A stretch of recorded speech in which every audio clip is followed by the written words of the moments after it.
ஒரு சிங்கம் எப்போ எதுலயும் பெக்யூலியர் தான். ஒரு முறை சிங்கம் கர்ஜிச்சதுன்னா அந்த சவுண்ட்ல ஒரு 8 கிலோமீட்டருக்கு சும்மா அதிரும், எல்லா திசைகளும் அதிரும். அப்படிப்பட்ட அந்த சிங்கம் வேட்டைக்கு மட்டும்தான் வெளியில வரும், வேடிக்கை பார்க்கறதுக்கெல்லாம் வெளியில வராது. வேட்டையில கூட உயிரோடு இருக்கிற மிருகங்களை தான் வேட்டையாடும். அதுலயும் பெரும்பாலும் தன்னை விட பெரிய சைஸ் உள்ள மிருகங்களை தான் குறி வச்சு தாக்கும், ஜெயிக்கும். எவ்வளவு பசியில் இருந்தாலும் உயிர் இல்லாததை, கெட்டு போனதை தொட்டு கூட பார்க்காது. அப்படிப்பட்ட அந்த சிங்கம் அவ்வளவு ஈஸியா எதையும் தொடாது, தொட்டா விடாது. காட்டோட 4 பக்கமும் மார்க்கிங் மை டெரிட்டரின்னு தன்னுடைய பவுண்டரியை தானே வகுக்கும். அப்படிதான் அந்த காட்டையை தன்னோட கண்ட்ரோல்ல வச்சிருக்கும். சிங்கத்துக்கு கூட்டத்தோட இருக்கிறதுக்கும் தெரியும், தனியா இருக்கிறதுக்கும் தெரியும். அப்படியே தனியா வரணும்னு நினைச்சாலும் அஞ்சாம அலட்டிக்காம சும்மா கெத்தா தனியா வந்து அத்தனை பேருக்கும் தண்ணி காட்டும். எப்போ எதிலையும் தன்னோட தனித்தன்மையை இழக்கவே இழக்காது. Yes, a lion is always a lion.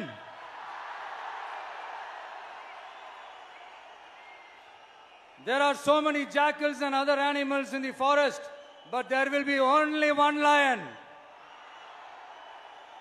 And even if it is single, it will be the king of jungle. It is not only a description but also a clear declaration. சிங்கத்தை பத்தி பேசிட்டு நம்ம சிங்க குட்டிகளையும் சிங்க பெண்களையும் பத்தி நம்ம பேசாம இருக்க முடியுமா? அவங்களை எப்படி நான் மறப்பேன்? அவங்க தான் என்னுடைய உயிராச்சு, என் நெஞ்சில் குடியிருக்கும்.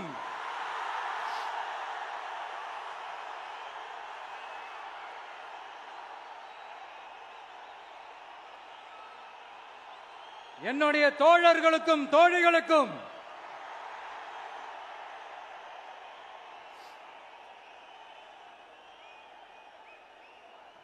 நேர்ல வர முடியாத சூழல்ல வீட்டுல இருந்துகிட்டே நம்மளோட இந்த மாநாட்டுல நேரலை வாயிலாக கலந்துகிட்டு இருக்கிற என்னுடைய அம்மாக்கள், அக்கா தங்கைகள், அண்ணன் தம்பிகள், நண்பர்கள் அனைவருக்கும் என்னோட உயிர் வணக்கம்.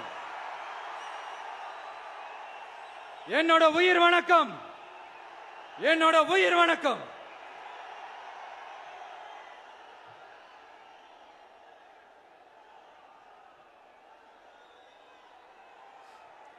வீரம் விளையும் மாமதுரை மண்ணை வணங்குகிறேன். இந்த மதுரைனாலே உடனே ஞாபகத்துக்கு வரது சீறி பாஞ்சி துள்ளி குதிக்கிற யாருக்கும் அடங்காத காளைகள் விளையாடுற அலங்காநல்லூர் ஜல்லிக்கட்டு தான். நம்ம வைகை ஆறுதான் அழகர் ஆத்துல இறங்குற வைபவம். மதுரை மீனாட்சி அம்மன் இந்த மண்ணோட உண்மையான குணம், உணர்வு பூர்வமான மண் இது. அது மட்டும் இல்ல, இந்த மண்ணில் வாழ்ற மக்களும் அப்படித்தான் உணர்வு பூர்வமான ஆளுங்க. நான் இந்த மண்ணில் கால் எடுத்து வச்ச உடனே ஒரே ஒருத்தரை பத்தி தான் மனசுக்குள்ள ஓடிக்கிட்டே இருந்தது. அவர் யாருன்னு உங்களுக்கும் தெரிஞ்சிருக்கும். சினிமானாலும் சரி, அரசியல்னாலும் சரி, நமக்கு ரொம்ப ரொம்ப பிடிச்சது புரட்சி தலைவர் எம்ஜிஆர் அவர்கள் தான். அவரோட பழகிறதுக்கு எனக்கு வாய்ப்பு கிடைக்கல. ஆனா அவரை மாதிரியே குணம் கொண்ட என்னுடைய அண்ணன் புரட்சி கலைஞர் கேப்டன் விஜயகாந்த் அவர்களோட பழகிறதுக்கு எனக்கு நிறையவே வாய்ப்பு கிடைச்சது. அவரும் இந்த மதுரை மண்ணை சேர்ந்தவர் தானே, அவரை மறக்க முடியுமா? தமிழ்நாட்டு மக்கள் உணர்வுபூர்வமா உண்மையா நம்ம பக்கத்திலே நிக்கிறவங்க, அதுக்கு ஒரு மிகப்பெரிய அடையாளம் தான் இந்த மதுரை மண். நம்ம தமிழக வெற்றி கழகம் கையில் எடுத்திருக்கிற அரசியலும் அப்படித்தான். உண்மையான அரசியல், உணர்வு பூர்வமான அரசியல், நல்ல அரசியல், நல்லவங்களுக்கான அரசியல், நாட்டு மக்களுக்கான அரசியல், நல்லது மட்டுமே செய்கிற அரசியல்.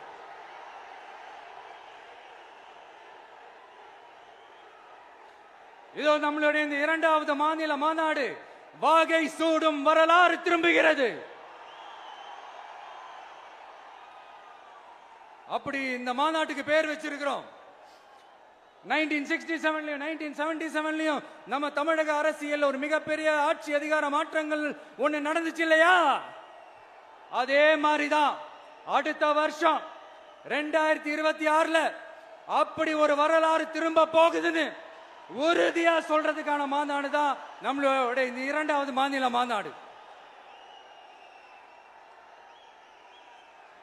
விக்கிரவாண்டி வீசாலையில் நம்மளுடைய ஃபர்ஸ்ட் மாநாடு நடத்தணும், வெற்றி கொள்கை திருவிழா. அதுக்கப்புறமே நீங்க பார்த்திருப்பீங்க தமிழக அரசியல் அந்த தட்ப வெப்பத்தையே மாத்தினுச்சு. நமக்கு எதிராக எத்தனை குரல்கள்.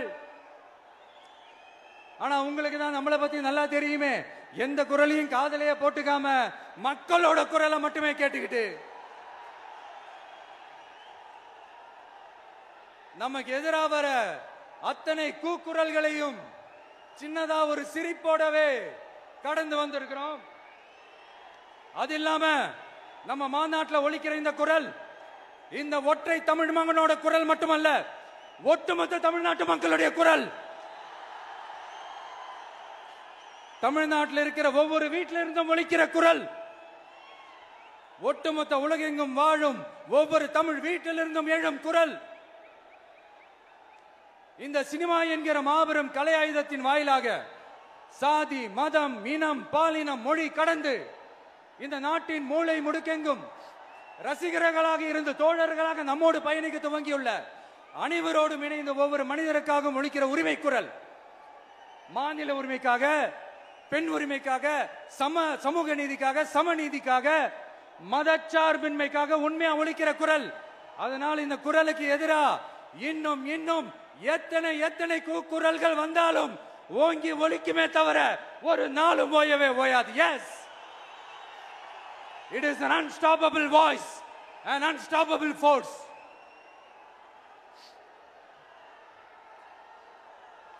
நம்ம அரசியலுக்கு வர்றதுக்கு முன்னாடி அட இவரெல்லாம் வர மாட்டாரியா, அவரே வரல, இவரே வரல, இவருங்க வர போறாரு அப்படின்ட்டு நிறைய பேர் ஜோசியம் சொன்னாங்க. அப்புறம் நம்ம கட்சியினுடைய பேர் அறிவிச்சதுக்கு அப்புறம் பேரு தானே அறிவிச்சிருக்கிறாரு, மக்கள் கிட்ட பேர் வாங்கணும்ல, அதெல்லாம் முடியாதுன்னாங்க. அப்புறம் ரொம்ப முக்கியமா மாநாடுலாம் எவ்வளவு பெரிய விஷயம், அதெல்லாம் இவர் ஒத்தால எப்படி பண்ண முடியும், சும்மா பக்கத்துல புஷியானதை வச்சுக்கிட்டு மாநாடுல எப்படி நடத்தி காட்ட முடியும், அதெல்லாம் அவங்களால முடியாது. அப்புறம் மழை பெஞ்சு எல்லாத்தையும் கெடுத்துரும். ஏன் என் கூட இருக்கிறவங்களே கூட தான் சொன்னாங்க. அதுக்கப்புறம் என்ன நடந்துச்சுன்னு உங்க எல்லாருக்குமே தெரியும். இப்ப புதுசா ஒண்ணு சொல்ல ஆரம்பிச்சிருக்கிறாங்க.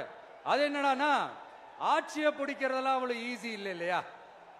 இப்ப அதெல்லாம் விட்டாங்க, இப்ப இங்க வந்துட்டாங்க. இவர் நேரா ஷூட்டிங்ல இருந்து வருவாராம், வந்து ஆட்சியை பிடிப்பாராம். அது எப்படி இவராலே முடியும், அவராலேயே முடியல, இவராலேயே முடியல, அவருக்கு அத்தனை வருஷம் ஆச்சு, இவராலே எப்படி முடியும் ஒரு பக்கம்.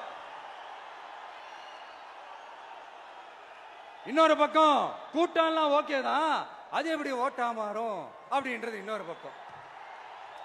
இப்படி கதை, திரைக்கதை, வசனம், இயக்கம், பாடல்கள்,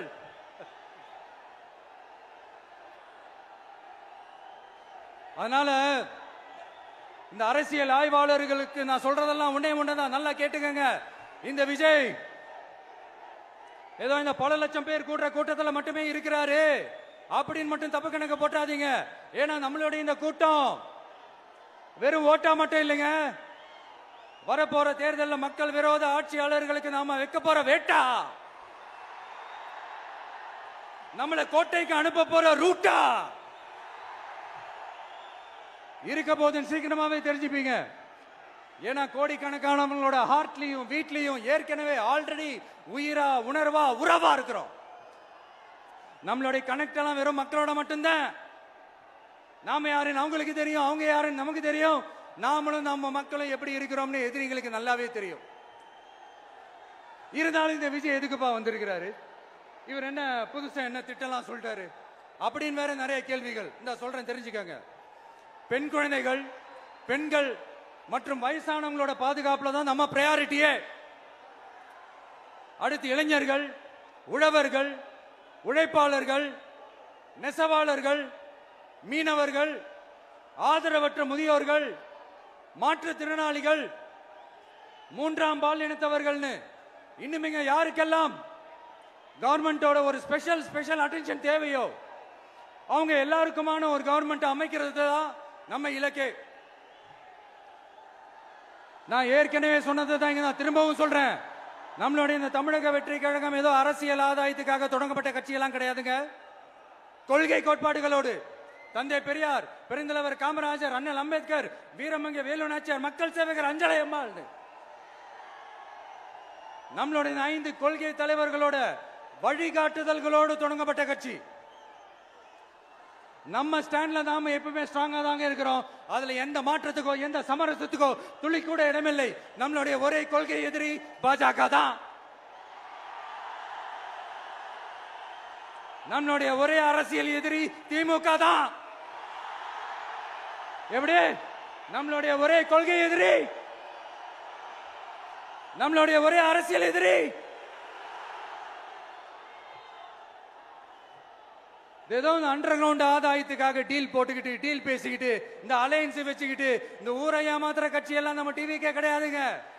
யாருக்காகவும் எதுக்காகவும் எந்த பயமும் கிடையாது. மாபெரும் பெண்கள் சக்தி நம்மளோட இருக்கிறாங்க. மாபெரும் இளைஞர்கள் சக்தி நம்மளோட இருக்கிறாங்க. ஒட்டுமொத்த தமிழ்நாட்டு மக்களுடைய சக்தி நம்மளோட நிக்கிறாங்க. அப்படி இருக்கும்போது இந்தியாவில் இருக்கிற எல்லா ஸ்டேட்லயும் வாழ்ற நம்ம தமிழ் நெஞ்சங்கள் மட்டும் இல்ல, உலகம் பூரா 100க்கும் மேலான நாடுகள்ல வாழ்ற நம்ம தாய் தமிழ் உறவுகள் எல்லாருமே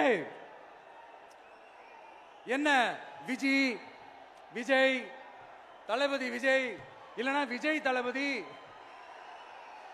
இப்படி சொந்தம் கொண்டாடுற கோடிக்கணக்கானவங்களோட அன்பு மாசியும் நம்மளோட இருக்கும்போது, இவங்க எல்லாருமே நம்மளோட நிற்கும் போது எதுக்குங்க இந்த பாசிச பாஜகவோட நேரடி கூட்டணியோ இல்ல மறைமுக கூட்டணியோ உறவு வச்சுக்க? நாம என்ன உலகமாக ஊழல் கட்சி என்ன?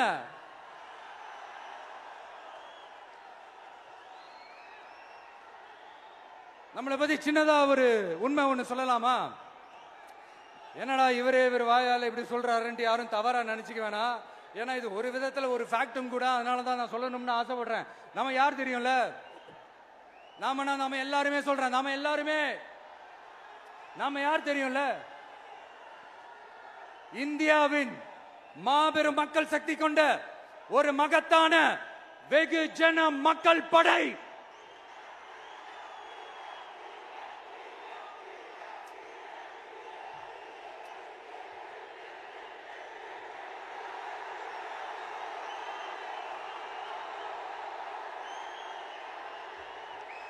அதனால நம்ம தலைமையில நாம அமைக்க போற இந்த உண்மையான மக்களாட்சிக்கான அச்சாரமாக மாபெரும் மக்கள் சக்தியை அணி அணியாக நம்மளோட திரண்டு நிக்கிறப்போ இந்த அடிமை கூட்டணியில சேர வேண்டிய அவசியம் நமக்கு இருக்குங்க. நம்மளுடைய இந்த கூட்டணி சுயமிழந்த கூட்டணியெல்லாம் இருக்காது, சுய மரியாதை கூட்டணியா தான் இருக்கும். இந்த ஒரு பக்கம் RSS கிட்ட அடிபணிஞ்சுக்கிட்டு, இன்னொரு பக்கம் மதச்சார்பற்ற கூட்டணின்னு இந்த மக்களை ஏமாத்துற கூட்டணியெல்லாம் நம்ம கூட்டணி இருக்காது.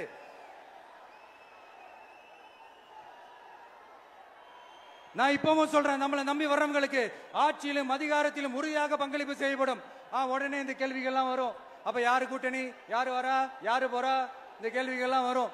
இந்த கேள்விகளுக்கெல்லாம் ஒரே ஒரு பதில் தான், சஸ்பென்ஸ்ல சஞ்சாரம் செய்யுங்க.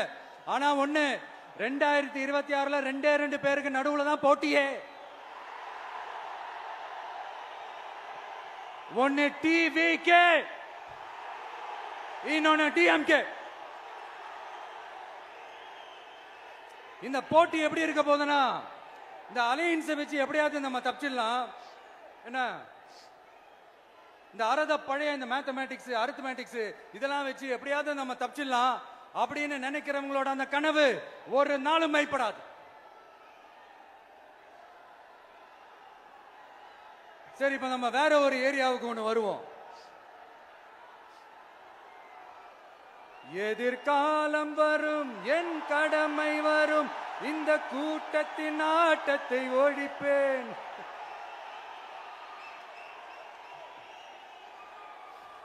மக்கள் அரசியல் என்ற அந்த சவுக்க கையில் எடுக்கலாமா? யாருக்கு எதிரான தானே கேக்குறீங்க? வேற யாரு? மறைமுக உறவுக்காரர்களான பாசிச பாஜகவும் பாய்சன் திமுகவும் தான். மாண்புமிகு பிரதமர் நரேந்திர மோடிஜி அவர்களே 3வது முறையா ஒன்றியத்தோட ஆட்சி அதிகாரத்தை நீங்க தானே கையில் வச்சிருக்கிறீங்க. இல்ல நாங்க தெரியாம தான் கேட்கிறோம். நீங்க ஆட்சிக்கு வந்தது ஒட்டுமொத்த மக்களுக்கும் நல்லது செய்யவா, இல்ல நம்மளுடைய இந்த இஸ்லாமிய நண்பர்களுக்கும் இஸ்லாமிய தோழர்களுக்கும் எதிராக சதி செய்யவா? மக்களுக்கு உங்ககிட்ட கேட்கறதுக்குன்னு ஏராளமான கேள்விகள் இருக்குது. அதனால அவங்க சார்பா அவங்கள ஒருத்தனா அவங்களோட ஒரு உண்மையான ஒரு பிரதிநிதியா உங்ககிட்ட சில கேள்விகள் கேட்கணும். மிஸ்டர் பிரைம் மினிஸ்டர் அவர்களே, நம்ம தமிழ்நாட்டு மீனவர்கள் கிட்டத்தட்ட ஒரு 800 பேருக்கு மேல இலங்கை கடற்படையால தாக்கி அழிக்கப்பட்டிருக்கிறாங்க. அதை கண்டிக்கிறதுக்காக உங்களை பெருசா எதுவும் செய்ய சொல்லல, சின்னதா ஒண்ணு மட்டும் செஞ்சு கொடுங்க. இனிமேலாச்சும் எங்களுடைய மீனவர்கள் பாதுகாப்பா இருக்கிறதுக்காக இந்த கச்சத்தீவை இலங்கை கிட்ட இருந்து மீட்டு கொடுத்துருங்க, அது போதும். உங்களுடைய இந்த முரட்டு பிடிவாதத்தால நீங்க நடத்துற இந்த நீட்டு தேர்வு, அதனால இங்க என்னென்ன நடக்குதுன்னு சொல்றதுக்கே மனசு வலிக்குது. அதனால அந்த நீட்டு தேர்வு தேவையில்லைன்னு அறிவிச்சிருங்க, அது போதும். செய்வீர்களா திரு நரேந்திரபாய் தாமோதர் மோடிஜி அவர்களே? எங்களுக்கு என்னென்ன தேவையோ என்னென்ன நல்லதோ அதெல்லாம் செய்ய மாட்டேங்கிறீங்க. ஆனா ஆட்சி அதிகாரத்தை மட்டும் கையில வச்சுக்கிட்டு மக்களை ஏமாத்த நேரடியாக ஒரு பாசிச பாஜக அடிமை கூட்டணி ஒண்ணு. அடுத்து உங்களோட இந்த மைனாரிட்டி ஆட்சியை ஓட்டுறதுக்காக மறைமுகமாக RSS அடிமை குடும்பம்னு இன்னொரு கூட்டணி. இப்படி மக்கள் சக்தியே இல்லாத இந்த ஊழல் கட்சிகளை மிரட்டி அடிபணிய வச்சு 2029 வரைக்கும் சொகுசு பயணம் போயிடலாம்னு திட்டம் தீட்டி வச்சிருக்கிறீங்க. அதானே ஜி? என்ன ஜி? ஒண்ணு மட்டும் சொல்றேன், தெரிஞ்சுக்கங்க. என்னதான் நீங்க இந்த நேரடி மறைமுக கூட்டணி குட்டிகரணம் போட்டாலும் தாமரை இலையில தண்ணியே ஒட்டாது. தமிழக மக்கள் மட்டும் எப்படி ஒட்டுவாங்க?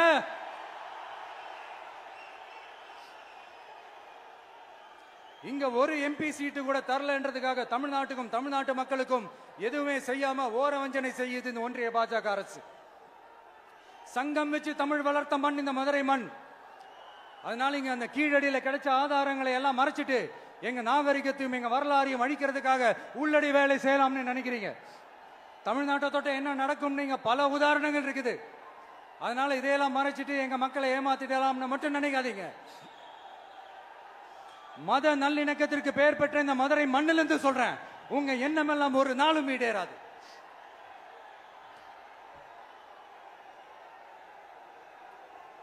எம்ஜிஆர்னா யார் தெரியும்ல? அவரு மாஸ்னா என்னன்னு தெரியும்ல? அவர் உயிரோடு இருக்கிற வரைக்கும் அந்த CM சீட்டை பத்தி ஒருத்தராலையும் நினைச்சு கூட பார்க்க முடியல, கனவு கூட காண முடியல. எப்படியாவது அந்த CM சீட்டை என்கிட்ட கொடுத்துருங்க, என் நண்பர் எம்ஜிஆர் திரும்ப வந்ததுக்கு அப்புறம் நான் திருப்பி கொடுத்துறேன்னு தன்னோட எதிரியை கூட மக்கள் கிட்ட கெஞ்ச வச்சவர் எம்ஜிஆர். எப்படி கெஞ்ச வச்சவர்? அதனால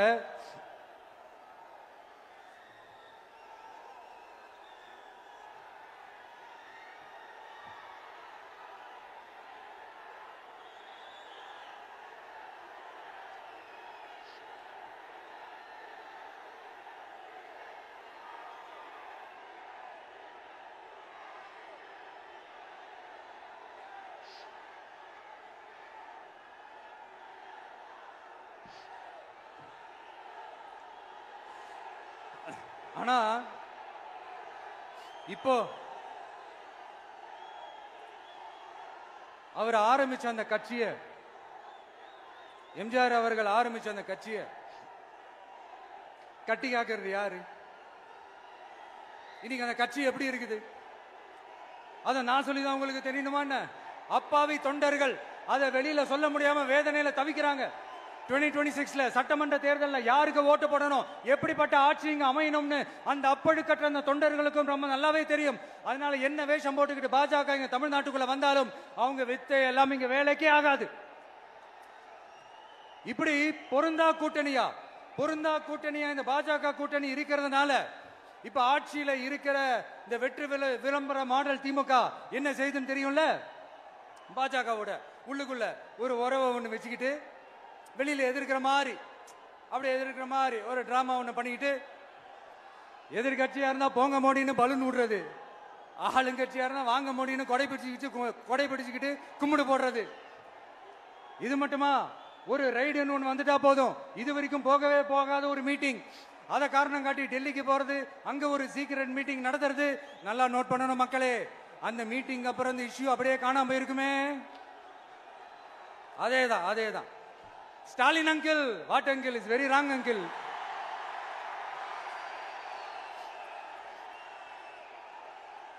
இப்படி தமிழ்நாட்டில் இப்ப நடக்கிற இந்த ஆட்சியினுடைய லட்சணத்தை பார்த்துக்கிட்டு நாம எப்படி சும்மா இருக்க முடியும்? ஒரு தவறு செய்தால், அதை தெரிந்து செய்தால், அவர் கபட நாடக மு.க. ஸ்டாலின் அங்கிளாகவே இருந்தாலும், அங்கிள் அங்கிள் உங்களுக்கு மனசாட்சின்னு ஒண்ணு இருந்துச்சுன்னா நாங்க கேட்கிற கேள்விகளுக்கு மட்டும் கொஞ்சம் பதில் சொல்லுங்க அங்கிள். நீங்க நடத்துற இந்த ஆட்சியில நேர்மை இருக்கா? நியாயம் இருக்கா? ஊழல் இல்லாம இருக்கா? சட்டம் ஒழுங்கு சரியா இருக்கா? பெண்களுக்கு பாதுகாப்பு இருக்கா? பொதுமக்களுக்கு பாதுகாப்பு இருக்கா? இயற்கை வளங்களுக்கு பாதுகாப்பு இருக்கா? சொல்லுங்க மை டியர் அங்கிள், சொல்லுங்க. டாஸ்மாக்ல மட்டுமே இது வரைக்கும் 1000 கோடிக்கு மேல ஊழல்னு சொல்றாங்க. அதுல மட்டுமா தப்பு நடக்குது? வேற எதுல தான் நடக்கல? உலகத்திலே மிஸ்டர் கிளீன் ரெக்கார்ட்ஸ் எல்லாம் உங்களுக்கும் உங்க கூட இருக்கிறவங்களுக்கும் மட்டும்தான் அங்கிள் கொடுக்கணும். இதை பார்த்து வாயே இல்லாத ஊரு கூட வயிறு வலிக்கு சிரிக்குது. பெண்களுக்கு 1000 ரூபாய் கொடுத்துட்டீங்கன்னா போதுமா அங்கிள்? அப்படியே அதை மூடி மறைச்சிடலான்னு பாக்குறீங்களா? படிக்கிற இடத்துல, வேலைக்கு போற இடத்துல, வெளியில போற இடத்துலன்னு அவங்களுக்கு பாதுகாப்பே இல்லைன்னு ஒட்டுமொத்த பெண்களும் கதறாங்க. அந்த கதறல் சத்தம் ஏதாவது உங்க காதுல கேக்குதா அங்கிள்? இதுல வேற உங்க அப்பான்னு கூப்பிடுறாங்கன்னு வேற சொல்றீங்க. What is this uncle? Is very very wrong uncle, is very very wrong. பெண்களுக்கு மட்டுமா பொய் வாக்குறுதி கொடுத்து ஏமாத்துறீங்க? அரசு ஊழியர்கள், ஆசிரியர்களை ஏமாத்துறீங்க, விவசாயிகளை ஏமாத்துறீங்க, பரந்தூர்ல பாதிப்பே வராதுன்னு சொல்லி ஏமாத்துறீங்க, மீனவர்களை ஏமாத்துறீங்க, போதைப் பொருள் கலாச்சாரத்தை ஒழிக்காம ஏமாத்துறீங்க. ஐயோ ஐயோ ஐயோ, very very வஸ்ட் uncle, very very வஸ்ட். எப்படி கேட்டாலும் இவங்க கிட்ட இருந்து எந்த பதிலும் வரப்போறதில்லை. ஏன்னா இருந்தா தானே. இப்ப ஆட்சியில இருக்கிற நம்மளுடைய அங்கிள் பதில் சொல்றது இருக்கட்டும். மக்களை நீங்க சொல்லுங்க, நீங்க உண்மையை சொல்லுங்க. செய்வோம் செய்வோம் செய்வோம் செய்வோம்னு சொன்னாங்களே, சொன்னதெல்லாம் செஞ்சாங்களா? உங்களை தான் கேக்குறேன், சொன்னதெல்லாம் செஞ்சாங்களா? சத்தமா சத்தமா மை டியர் அங்கிள், கேக்குதா? மக்களோட சத்தம் கேக்குதா? இது வெறும் சாதாரணமான முழக்கம் தான். கூடிய சீக்கிரம் மக்களை போய் சந்திக்க போறேன், அவங்களோட மனசு விட்டு பேச போறேன். அதுக்கப்புறம் இந்த சாதாரணமான முழக்கம் இடி முழக்கமா மாறும். அத்தோட நிக்காது. அந்த இடி முழக்கம் தமிழ்நாட்டோட போர் முழக்கமா மாறும்.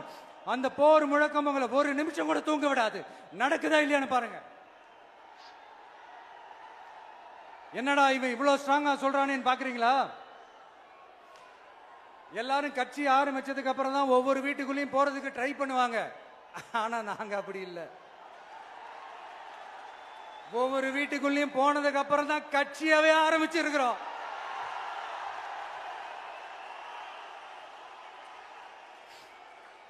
அதனால ஒட்டுமொத்தமா எல்லாருமா சேர்ந்து இந்த திமுக ஆட்சிய, கபட நாடக திமுக ஆட்சிய 2026 தேர்தலில் வீட்டுக்கு அனுப்புறோம்.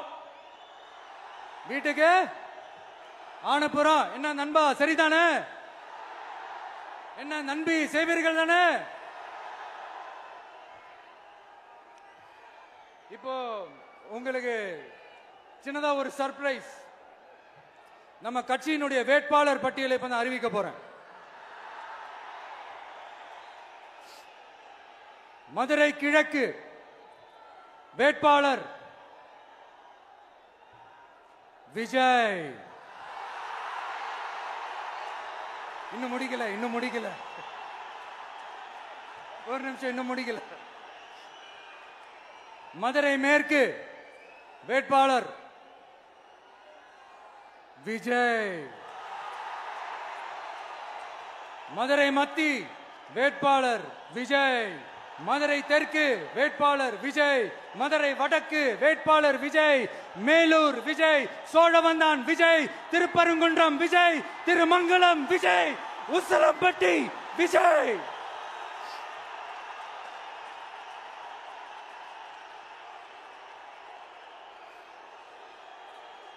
என்னடா எல்லா தொகுதியிலும் ஒரே வேட்பாளர்னு பாக்குறீங்களா?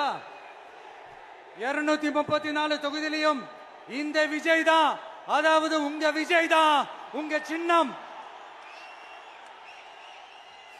இன்னும் சிம்பிளா சொல்லணும்னா உங்க வீட்டில் இருக்கிற ஒருத்தர் தான் வேட்பாளரா நிக்க போறாங்க. அந்த வேட்பாளரும் நானும் வேறு வேறு இல்லை. நீங்க அவருக்கு ஓட்டு போட்டீங்கன்னா எனக்கு ஓட்டு போட்ட மாதிரி, இந்த முகத்துக்காக நீங்க ஓட்டு போட்டீங்கன்னா உங்க வீட்டில் இருக்கிற உங்களுடைய வேட்பாளர் ஜெயிச்ச மாதிரி. என்னடா இவர் ஏதோ ஓவரா சொல்றாருன்னு நினைக்க வேணாம். பிராக்டிக்கலா அப்படிதான் இருக்கும், அப்படிதான் இருக்கணும். நீங்களும் அப்படிதான் நினைப்பீங்கன்னு நான் நம்புறேன்.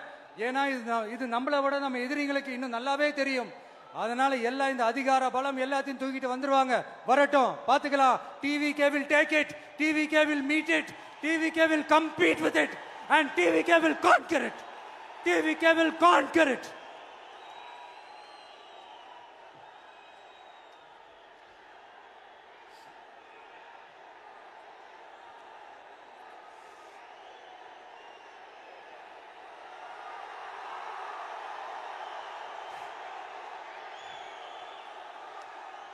இந்த நேரத்தில் நம்ம மனசுல இருக்கிறத மக்கள் கிட்ட சொல்லி ஆகணும். தூத்துக்குடி ஸ்னோலினோட அம்மா என்ன அவங்களோட தம்பி, இன்னும் அவங்க பொண்ணுக்கு நான் தாய் மாமன்னு சொன்னாங்க. அந்த அக்காவோட குழந்தைக்கு மட்டும் இல்லைங்க, என்ன அண்ணனா தம்பியா நினைக்கிற தமிழ்நாட்டில் இருக்கிற என்னோட எல்லா சகோதரிகளின் குழந்தைகளுக்கும் நான் இன்னைக்கு மட்டும் இல்ல, என்னைக்குமே ஒரு தாய் மாமனா தான் இருப்பேன். நீங்க எல்லாரும் என்னுடைய ரத்த உறவு, கூட பிறந்த பொறுப்பு. என் வீட்டு ரேஷன் கார்டுல வேணா உங்க பேர் இல்லாம இருக்கலாம், உங்க வீட்டு ரேஷன் கார்டுல வேணா என் பேர் இல்லாம இருக்கலாம். ஆனா நாம் எல்லாரும் ஒண்ணுதான், உறவுதான். நமக்கு இடையே எந்த அரசியலும் உள்ள நுழையவே முடியாது. என்கிட்ட இருந்து உங்களையும் உங்ககிட்ட இருந்து என்னையும் எந்த சக்தியாலும் பிரிக்கவே முடியாது.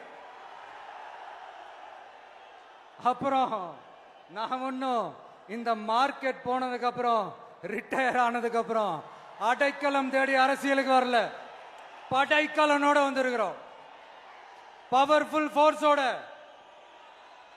மாபெரும் படை வரிசையோட, எல்லாத்துக்கும் தயாராகி தான் வந்திருக்கிறோம். இவ்வளவு தயாரா நாம அரசியலுக்கு வர்றதுக்கு ரொம்ப ரொம்ப முக்கிய காரணம் ஒண்ணு இருக்கு. அது என்ன தெரியுமா? நன்றி கடன், நன்றி கடன், நன்றி கடன்.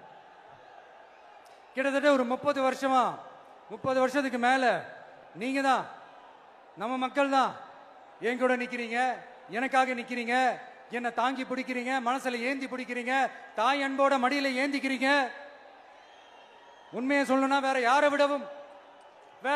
விடவும் எனக்கு இந்த அன்பையும் ஆதரவையும் கொடுத்திருக்கிறீங்க. என் மேல உயிரையே வச்சிருக்கிறீங்க. என்ன உங்க வீட்டுல ஒருத்தனாவே ஆக்கிட்டீங்க. நீங்க எனக்கு கடவுள் கொடுத்த வரம்.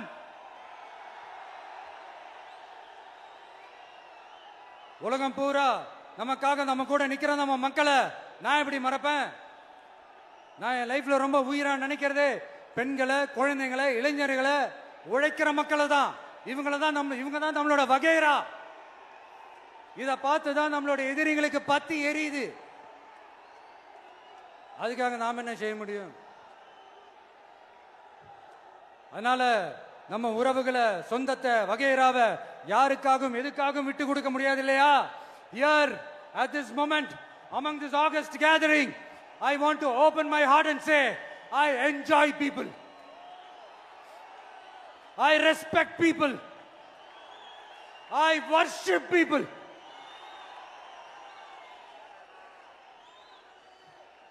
சரிப்பா, இவ்வளவு செஞ்ச நம்ம மக்களுக்கு நன்றி கடனா உன்னால முழுமையா செலுத்த முடியுமான்னு கேட்டா சத்தியமா சொல்றேன், என்னால முடியாதுதான். இன்னும் எத்தனை ஜென்மம் எடுத்தாலும் அந்த நன்றி கடனை என்னால தீர்க்கவே முடியாது. அப்புறம் என்ன மானாவுக்கடா நீ வந்திருக்க அதானே கேக்குறீங்க? மைண்ட் வாய்ஸ் கேட்ட மாதிரி இருந்து. வாழ்நாள் முழுக்க நம்ம மக்களுக்காக ஆதரவா துணையா நிக்கிறத தவிர, அவங்களுக்காக உழைக்கிறத தவிர எனக்கு வேற எந்த எண்ணமும் இல்லை. எனக்கு இப்ப வேற வேலையும் இல்லை. இனிமே எனக்கு இதுதான் என் வேலையே. என் கடன் இனி என் மக்களுக்கு பணி செய்து கிடப்பதே. இப்படியா ஹார்ட் டு ஹார்ட் யதார்த்தமா பேசிய பழகிட்டோம். இதுக்கு மேலேயும் எனக்கும் மக்களுக்கும் இடையே இருக்கிற அந்த உறவை பத்தி நான் பேச ஆரம்பிச்சேன்னா ஒரு மாதிரி எமோஷனல் ஆயிடுவேன். அப்புறம் அதை கண்ட்ரோல் பண்றது ரொம்ப கஷ்டம். அதனால என்ன மனசார நேசிக்கிற நம்ம மக்களுக்கு ஒன்னே ஒன்று சொல்றேன். இந்த விஜய் உங்க விஜய், உங்களுக்கான விஜய், உங்களுக்காக மட்டுமே இருக்கிற விஜய். உங்க கூட நிக்க, உங்களுக்காக நிக்க, உண்மையா நிக்க, உணர்வோட நிக்க, உறுதியா நிக்க, உங்க கூட பேச, உங்களுக்காக பேச, உண்மையா பேச, உணர்வோட பேச, உறுதியா பேச, உங்களுக்காக சேவை செய்ய உங்க விஜய் நான் வர.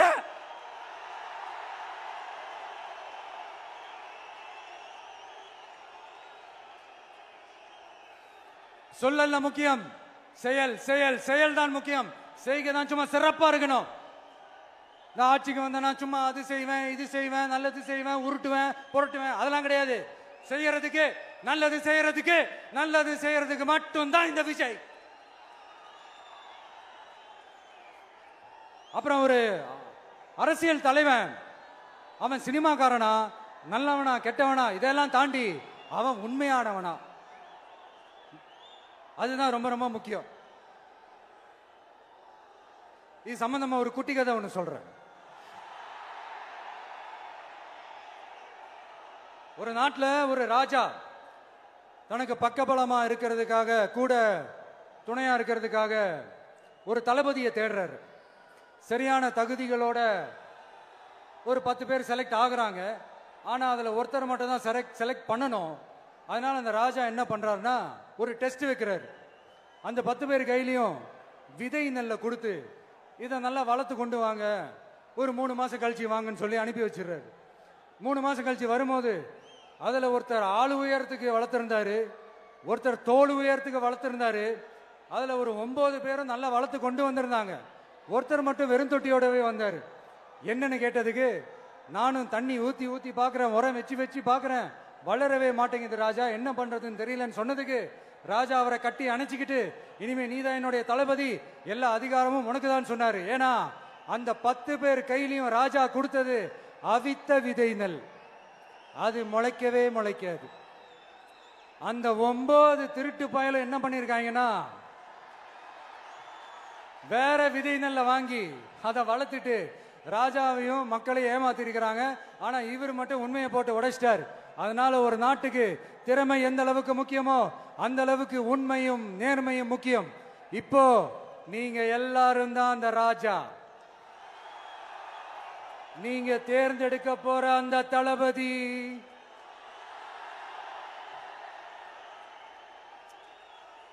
சும்மா சினிமாக்காரன் சினிமாக்காரன் சினிமாக்காரன். அம்பேத்கர் அவர்களை தோக்கடிச்சது சினிமாக்காரன் இல்ல, அரசியல்வாதி. காமராஜர் அவர்களை தோக்கடிச்சது, இங்க விருதுநகர் பகுதியில் தோக்கடிச்சது சினிமாக்காரன் இல்ல, இன்னொரு அரசியல்வாதி.